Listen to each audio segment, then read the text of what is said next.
Jatskaar 25.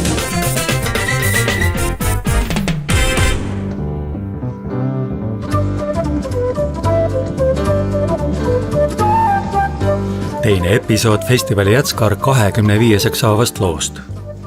Käes oli aasta 1991 ja juhtunud oli see, et Eesti kuulutas ennast Nõukogude Liidust vabaks ja väike vahva riik üritas ennast vanadest köödikutest ja kommetest lahti haakida. Ja see kõik pidi ka puudutama Jatskaart.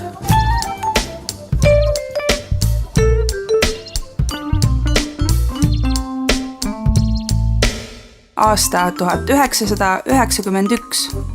Esimene festival Jatskaare nime all. Toimumisaeg 9.–13. oktoobrini. Kontserdid toimuvad Tallinnas 6 esinemispaigas. Esineb 47 koosseisu, 207 muusikut 15 riigist. Kuulajaid oli 6000.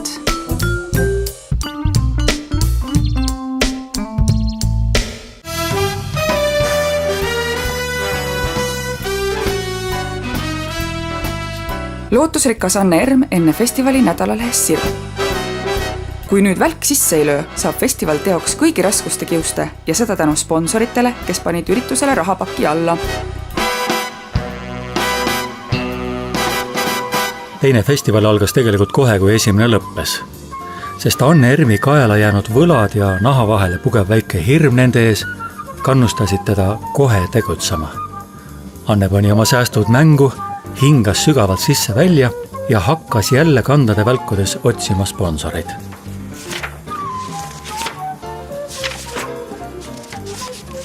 Ja siin on 1 miljon sponsorit. Igaüks andis väga natukene, väga väikeste summadega küll, sellepärast, et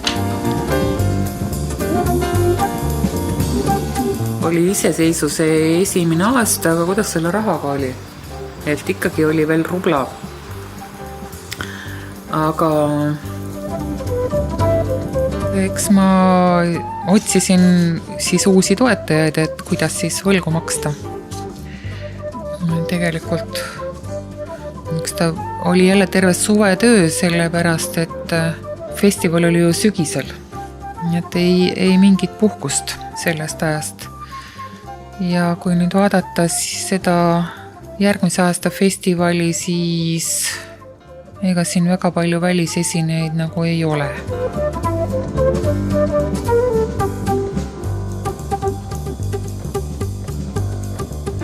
Ajas tagasi vaadates paistab teise festivali juures kõige suurema ja tähtsama muutusena uus nimi. Festivali nimi Jatskaar või Jatskaar, kuidas keegi soovib öelda. Eero Raun, kes sellel ajal korraldas festivali Tudengi Jazz ja kes ise oli ka veel tudeng, mäletab nime panemist niisugusena. Kui need jatsu- ja bluusipäevad olid ära toimunud, siis Anne esimesena muidugi võttis selle teema üles, et on vaja ikkagi mingit sellist lühemat, kõlavat nime, mis oleks selgelt ka kaubamärk, nagu tol ajal oli selline moodsaks saanud sõna. Ja siis loominguline kollektiiv kogunes Anne tolleaegsesse kabinetti Uues raadiomajas ja seal kindlasti oli Jaak Ojakäär, kindlasti oli Uko Kuut, neid inimesi võis veel olla ja kohe ei leitud sellist sobivat nime ja siis igaüks jäi oma peas nagu mingeid variante ja mõtteid ilmselt marineerima. Küll aga lasti läbi ajudest neid pidepunkte, millele üks selline hea nimi peaks vastama. Üks oluline orientiir tol ajal oli kahtlemata Fiesta International, mis sellel ajal Herbert Murdi juhtimisel Pärnus oli ikkagi, võiks öelda, et oma sellise võimsuse tipus. Ja Fiesta kui pidu, või tegelikult see Fiesta ju kirjutati ka niimoodi, et sealt tuli suurtähtedest välja sõna fest. Et see kindlasti inspireeris ka siis sedamoodi mõtlema, et see peaks olema tingimata selline hästi kitsalt jazzmuusikale orienteeritud üritus, kitsale asjaomasele publikule ja muusikutele, vaid see võiks olla tõesti pidu, millel on laiem tähendus ja mis kutsub jatsmuusikat kuulama ka neid, kes seda muusikat võib-olla sinnamaale ei ole enda jaoks avastanud. Ja niimoodi siis hakkasidki ringlema need mõtted. Mina lasin siis läbi pea neid erinevaid sünonüüme sõnale pidu, mis vähegi Eesti sellises rahvalikumas sõnavaras olid. No seal igasugust pillerkaar ja pilgar ja jaskar nende hulgas. Jazz Jamboree oli näiteks üks selline üritus samal ajal Soomes ja neid sõnaga jats kombineeruvaid erinevaid ja selliseid kõrva jäävat kõla taotlevaid sõnaühendeid oli ju tol ajal Soomes veel. Ja siis oligi jaskar. Aha. No siis kirjutame selle sõna jaskar niimoodi, et esimene pool ongi jazz. Aga mis pagan teha selle teise poolega kaar? K-A-R. Uku Kuut pakkus välja, et väga hea, et paneme selle inglise keelde car, et võtame peasponsoriks mõne autofirma, kes on sellisest eksponeerimisest huvitatud ja asi korras. Anne oli jälle see nutikas inimene, kellel mõte liikus edasi ja tema pani kokku siis nagu pillerkaar kui pidu ja mis ka mitte vikerkaar, kui selline paljude stiilide mitmekesisuse ja heas mõttes virvarri synonüüm muusika alal. Ja panigi kokku jatskaar, nii nagu me seda täna tunneme. Nii et Anne alustas seda nimeprotsessi ja temaga pidulikult selle lõpetas. Vahepeal oli natukene sellist kollegiaalset ajurünnakut, nii nagu see ühel sellisel, ma arvan, et heal nimel peakski olema.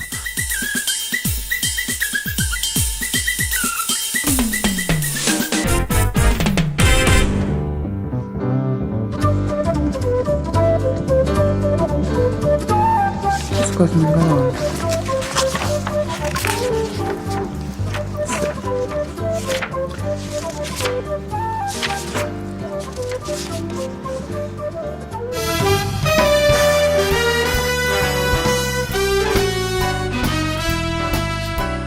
Valter Ojakäär ajalehes Päevaleht. Kui jazzkaart ette valmistati, ei teatud veel, et sellest tuleb esimene džässifestival iseseisvas Eestis. Ei aimatud veel ka selle ürituse mõõtmeid, et tuleb vastu võtta nii palju soovijaid igast 4 liirmakaarest. Öeldakse, et vigadest õpitakse. Tagantjärele on sellest küll hea rääkida, kuid sellel hetkel, mil esimese festivali võlgadest napilt pääsnuna oli Anne Ermiarust tarvis uus festival püsti panna, ei olnud õppetunde ikka veel piisavalt. Kõige tähtsam probleem oli leida festivalile peaesineja. Siis ma rääkisin läbi selle sama Rootsi korraldajaga, kes korraldas Varssavis Jazz Jamboreed ja Tbilisi festivali. Tema nimi oli Boo Johnson, kes tõi neid välisartiste nagu. Tema pakkus siis meile sellist lauljatari nagu Anita Dei. Seal oli teisi kandidaate ka, aga ma arvasin, et ikka peaks nagu lauljatar olema. Teadsin küll, et ta vana lauljatar on, aga mingit plaati ega värki mul ei olnud, et esialgu tundus see hind normaalne, aga siis hakkas tõusma ja siis mingil hetkel me ütlesime ära, et me ei võta seda ja siis oli jäänud umbes 6 aega festivalini, siis Boo Johnson ähvardas, et ta saadab meile mingi kohtukraesse või ja ta kirjutas väga vastiku teleksiga käisid siis tol ajal need asjad, et seal raadiomaja galerii peal arvutuskeskuses oli üks selline teleks, mis toimis nagu kiiremini, kui faksi ju tol korral nagu ei olnud, et see oli ainukene võimalus, kas kiri, telefoni, helin, mida oli ka nagu kuidagi raske nagu ühendust saada, või oli see kallis. Või siis see teleks oli kõige odavam. Aga see teleks oli jah selline vastik, et te siin nagu neofašistid või. Ja pärast umbes 17-18 aastat hiljem tuli see sama Boo Johnson raadiomajja minuga kohtuma. Ja tal oli hunnik plaate kaasas ja küsis, et kas ma ei tahaks Dixilandi kontserte korraldada. Tema siis nagu alandlikult Rootsist pakuks oma Dixieland bände. Aga siis tundus, et mulle see kord, kui need ähvardused olid ja isegi mingi Gruusia mees ootas tõesti seal vana raadiomaja foyees, et mul oli tõeliselt hirm nahas, et mis nüüd saab, et kas tõesti pannakse vangi.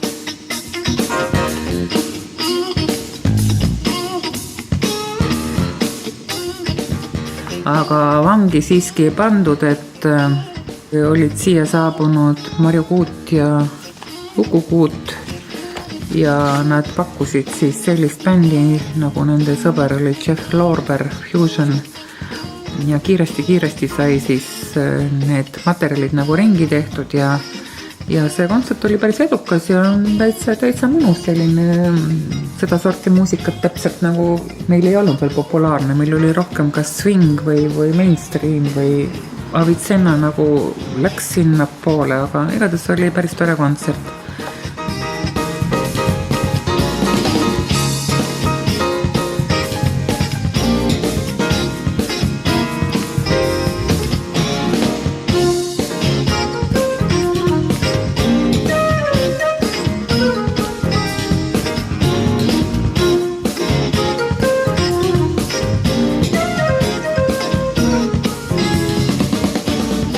Jeff Lorberi bänd mängib. See on Jätskaare kontserdi salvestus helikassetilt, mis ilmus Auvi märgi all 1992. Üks Eesti muusikuid, kes sellel kontserdil eriti tähelepanelikult jälgis Ameerika staari, oli Urmas Latikas. Lorberis oli veidi sarnasusi tema enda muusikaliste püüdlustega. Jeff Lorber, ta oli ju väga kõva muusik ja lives seda kuulata on ju teine asi hoopis kui midagi muud.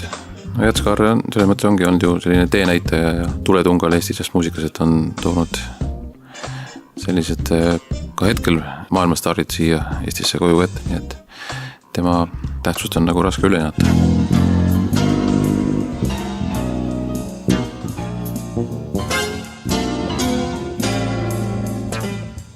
Urmas Latikase kvintett 1991. aasta Jätskaare pealavalt. See on salvestus Jätskaare festivali helikassetilt. Väikesele bändile oli see väga suur esinemine. Edasi räägib Urmas Latikas. Oli kvintett oma kõige klassikalisemas koosseisus. Toomas Rull, Raul Vaigla, Aivo Tafenau, Ain Varts ja Latikas. Bändi tegemine ju algas tunduvalt varem. Kõige suurem ülesastumine oli Unanaisse konkurssidel, kõige esimene, mis natuke nagu laiema tähelepanu pälvis. Ja sealt peale see bänd tegutses võib-olla niimoodi umbes 10 aastat. Eks ta oli võib-olla tolle kontekstis natukene novaatorlik ja praegu vast enam mitte, et praegu on stiile ja suundumusi on niivõrd palju, et praegu asetuks ta võib-olla sinna ikkagi, ma ei ütleks, et mainstream, aga võib-olla natukene sellisesse avangardistikumasse poolde ja sinna vahepeale kuskile, et aga ma olen ikkagi enamasti alati kirjutanud meloodilist ja sükest harmoonilist ja võiks isegi öelda, et heakalalist muusikat. Keeruliselt kirjutamine pole olnud kunagi eesmärk omaette mulle, et see oli ikkagi vast sisuteenistuses, kui nii võib öelda. Oligi niimoodi, et ma tein lood sinna bändi proovi ja tutvustasin neid ja siis me natuke vaidlesime ka, mis on päris loomulik protsess nende lugude üle ja see lõpptulemus sündis ikkagi nagu bändi ühise sellise loominguna, et igaüks pani mingi väikese osa sinna juurde. Et 100% autoriks ma ennast ei arva, et see on ikkagi natukene võib-olla ütleme nii 90-100 vahel.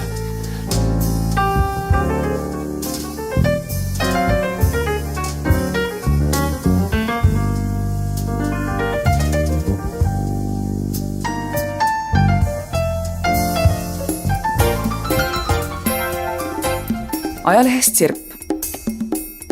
Urmas Latikas on enda ümber koondanud nii tugeva komando, et mujale polegi minna kui edasi ülespoole.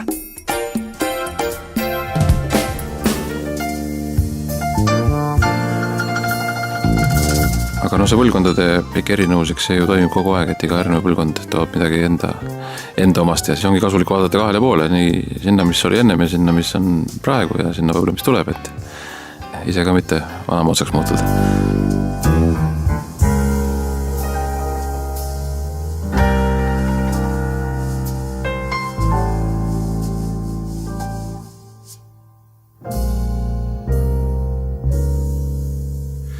Urmas Latikase bänd mängis oma kava festivali peaareenil. See tähendab Sakala keskuse suurel laval. Palju talle endale sellest ammusest sündmusest meelde on jäänud või tulnud? Tuli selline spetsiifiline, kuidas ma ütlen, tolleaegse selle, nimetati Karla katedraaliks selle lava, selline tühjus ja kõledus mõnes mõttes, et selline suur lava oli, aga kuidagi hea tunne eesest esinemisest, et oli soe publiku vastuvõtt, seda ma mäletan küll.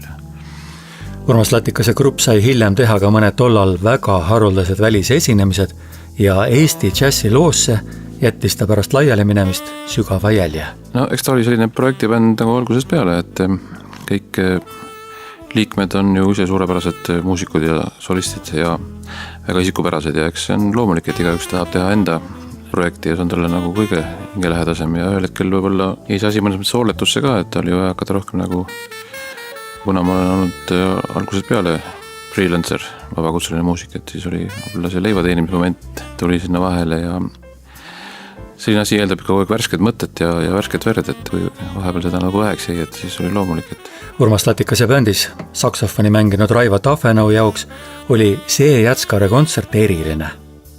Ta oli festivali suurel laval mänginud küll, oli mänginud Eesti Raadio Big Bandi koosseisus, kuid mitte kunagi väikese ansambliga, mille juures publiku tähelepanu fookus on teravam. Ma olin ju tegelikult saksofoni mänginud suhteliselt vähe.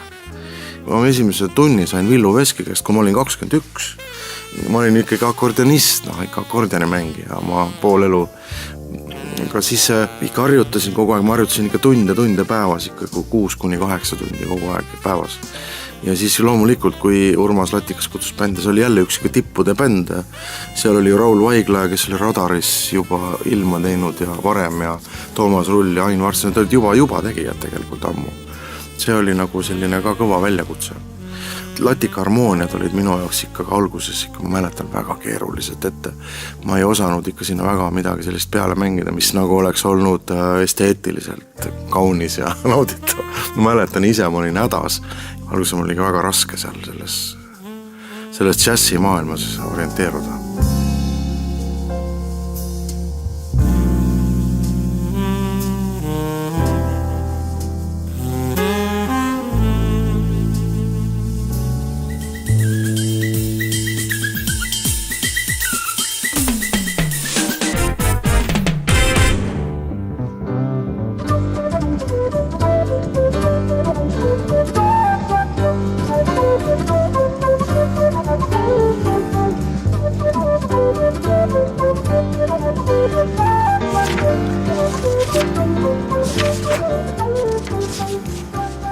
Jah, nii et see pilt oli siin ka veel päris kirju selline.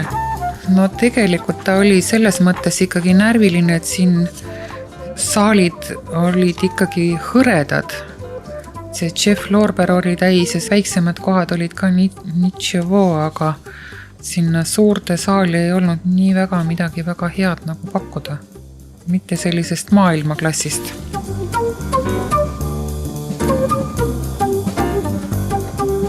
Hästi palju oli neid uut ja modern džässi, et see sõrtus sellest, et mida keegi toetas, et sellised fondid nagu Pro Helvetia ja siin mingid muud, et nii see tuli, et siia sattus selliseid free džässi nagu päris palju.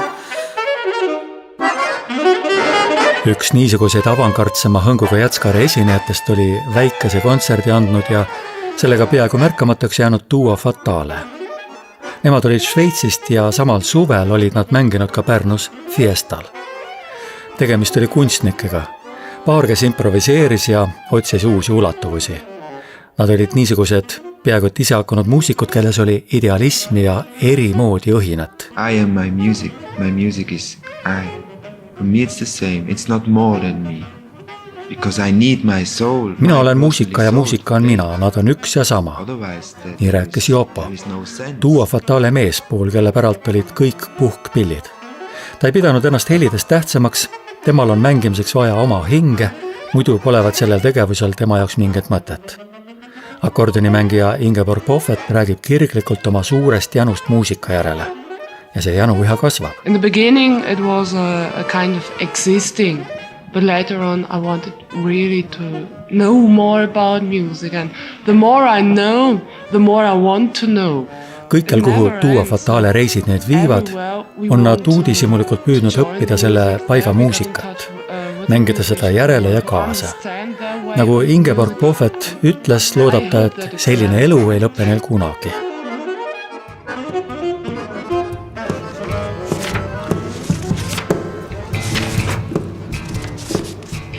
ja Kristi Toran oli väga tore, mõjutas meie muusikuid, Weekend'i kitarriste siin andis oma workshopi.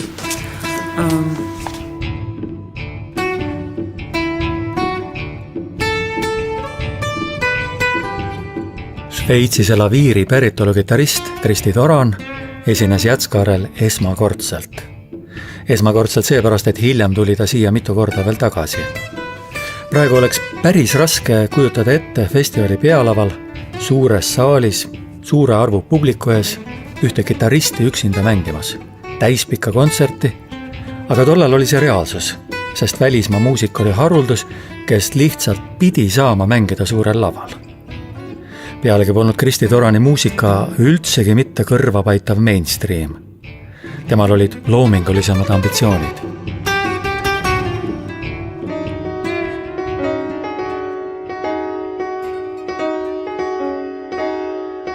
Ühe mehe soolokontserdi andis Sakala keskuse pealaval teinegi Iiri päritolu šveitslane.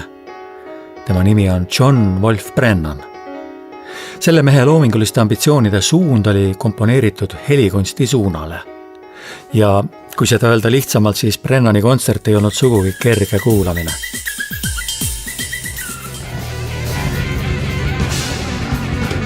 John King oli selline mees, kes endal sealt Ameerikast vaatas siis toetusfonde. Ja see oli suur asi, et artistid vaatasid ise, kuidas nad see Jatskarile saavad ja John King, nii nagu ta seal laval mängis ja nägi esimeses reast ühte neiut, kelle ta siis endale siit kaasaks võttis.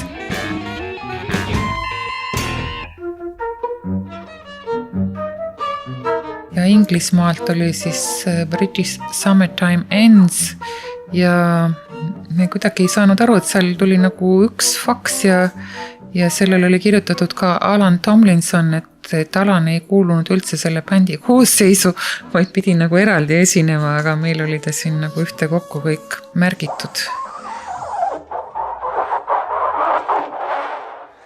Üks väga isevärki duo oli Jazskaral ameeriklased Ivan Ziporin ja John Halle. Nemad olid Eestis päris selgesti uudishimu reisil. Õigupoolest olid nad niisugused muusikud, kes pidanuks kuuluma tollal juba alustanud nüüd festivali lahtrisse, aga nad mängisid ikkagi Jatskaarel ja tegid seda suisa, loomulikult korraldajate tahtel, suisa Sakala keskuse suurel laval. Ivan Ziporin, kes praegu on Ameerikas väga lugupeetud komponist nüüdis helikunsti vallas, osales Tallinnas siiski ka nüüd festivalil. Ziporin mängis Jatskaarel klarnetit ja John Halle, kes on teinud päris hiilgavat karjääri džässipedagoogina, mängis klaverit. Ja see, kuidas nad Thelonious Monki tõlgendasid, võinuks tõesti vabalt kõlada ka festivalil nüüd.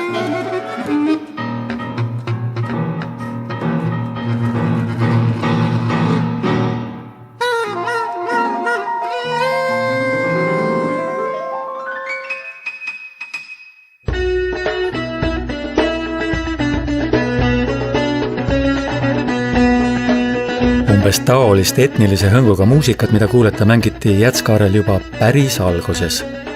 Festivalilt sai alguse ka tatari päritolu kitaristi Enver Izmailovi rahvusvaheline tähelend. Sellepärast, et välismaalt oli Tallinnasse tulnud uudistama vastavaid asjamehi. Et juba esimestest kordadest peale oli siin ikkagi mõni festivali organiseerija või mõni tore tegelane.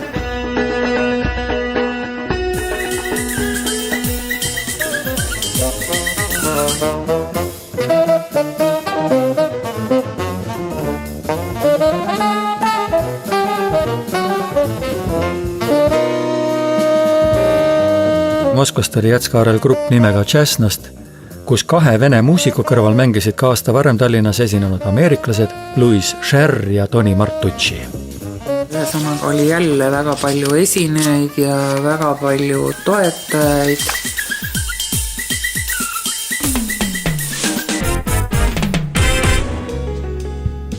Juba teisest festivalist alates ei olnud Anne Erm Jatskaare kokkupanemisel ja igapäevaste murede seljatamisel enam üksi. Ühel päeval astus tema juurde neiu, kes tutvustas ennast, et tema on Mari Kross ja ta soovib Annele appi tulla. See algas niimoodi, et oli üks festival, kus ma ei osalenud ja ma nägin seda kõike kõrvalt. ja mul tekkis nii õudselt suur soov osaleda sellises kontserdikorralduses, just nimelt džässifestivalil, see tundus mulle nii ligitõmbav ja kõik see. Ma töötasin Eesti Kontserdis siis, jah. Ma läksin lihtsalt Anne juurde, ütlesin, et tead, et mul on tohutu suur soov osaleda džässifestivali korraldamises. Ja siis Anne ütles, et aga palun, hakka sponsoreid otsima. Ma ei teadnud, mis see tähendab, mida see endast kujutab, see sponsorite otsimine. Siis ta ütles, et võta telefoniraamat ja hakkad firmasid otsima ja siis kirjeldad ja lähed, küsid raha ja nii. Ma ütlesin, ja loomulikult ma ühtegi sponsorit ei saanud, aga ma üritasin alguses lihtsameelselt. See oli teine aeg, segane ülemineku aeg. Teised kombed, teised reeglid, lakkamatu katse-eksituse kaudu õppimine. Minu jaoks oli see selline, et Vene ajast ikkagi hoopis teise maailma astumine, eks ju. Alguses oli nii, et minu meelest mälu järgi pidasid suusõnalised kokkulepped. Algusaastatel oli nagu jutu tasandil käis kõik. Ja siis alles 2 või 3, ma võin eksida, aastat Jatskaart hakkasid jõudma nagu ametlikud lepingud artistidega. Päris esimene kord, kui mina seal olin, ma ei mäleta, et oli, ja võib-olla ma eksin. See puudutas ka sponsorite poolt, et sponsoril lubanud näiteks mingisuguse summa ja pärast selgus, et ei, et ta tegelikult ta ei saa seda summat maksta ja ta maksab hoopis poole vähem näiteks. Minu meelest juhtus selliseid asju ka. Et käis nagu usalduse peale. Tal ei olnud raamatupidajatki, ma ei tea, kuidas need asjad käisid. Anne vist tegi ise kõike või. Aja jooksul siis tekkisid mingid sellised nagu juba inimesed, kes hakkasid midagi korraldama. Ja ma ütleks, et kogu Eesti Vabariigi asja ajamine käis seda radapidi, ega siis kuskil ei olnud alguses sellist valmis malli olemaski. Ja kõik need kokkulepped, mis suusõnaliselt said sõlmitud ja mis ei pidanud, et oli küll vahepeal selline tunne, et appi, et Anne ei murra sellest välja. See, mis toimus festivalide vahelisel ajal terve aasta vältel, see jäi saalis heade muusikute esinemist nautival muusikasõbral nägemata ja teadmata. Ma mäletan lihtsalt seda, et see käis nagu õudse rapistamise. Anne töötas ju nagu minu meelest 24/7 kogu aeg. Kogu aeg ta kirjutas mingeid kirju ja kogu aeg oli vaja faksida midagi, siis ei olnud ju neid mobiilseid asju. Internetti ei olnud minu meelest sel ajal. Välisriikidega suheldi ikka läbi fakside. Raadiomajas sekretär võttis sind järjekorda, kui sa tahtsid fakse saata, et sa pidid minema paberid näpus, et ole hea, faksi see nüüd ära, see oli midagi extraordinary tähtsat. Kusjuures ma mäletan ka näiteks seda, et artistid ka imestasid, eks ju. Nad tulid ju täiesti peaaegu ilma rahata siia. Et nad teadsid, et see on postsovjet. Neil oli lihtsalt huvitav siia uut kohta tulla avastama ja raha nagu küsiti täiesti sümboolselt, olgugi et meie jaoks need summad siis tundusid nagu väga suured. Põhiliselt nad tulid siia lihtsalt huvist, et uus koht pole käinud ja kindlasti uus publik, eks ole, aga neid huvitas ka lihtsalt see maa kui selline. Mari Kross ütleb ei, kui tema kuuldes oletada, et nad tegid 2. ja 3. ja 4. Jatskaart Annega kahekesi. Kindlasti me ei olnud kahekesi, ma lihtsalt tolgendasin seal Anne kabinetis, aga tegelikult minu meelest elas talle kaasa kogu raadiokollektiiv. No ühesõnaga, kui ta kelleltki midagi palus, siis raadiomajas oli üldiselt teada, et Anne teeb džässifestivali ja talle tuldi ikka alati vastu, ka teles. Sest see oli kogu Eesti jaoks sündmus, muusikainimestele eriti. Kuigi tegevus festivali kontoris oli närvesöövalt keeruline, tunnetas Mari festivali korraldamist tohutult põnevana.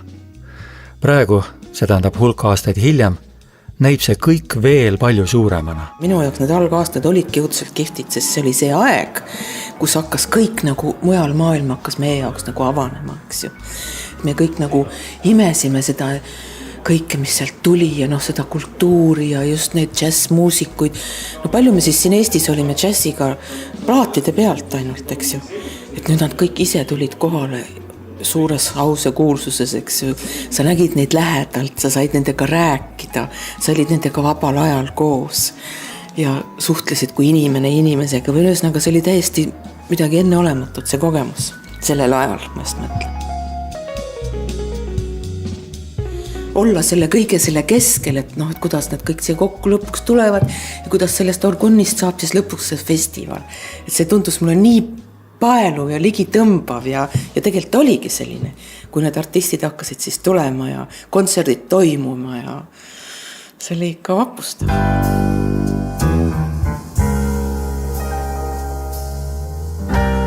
aasta 1991. Eks tegelikult kõige rohkem ikka kogemused nagu õpetasid. Muidugi paljugi tuli avastada, mis puudutab just seda festivali tutvustamise ja reklaami poolt, aga see tuli kõik siis tasapisi.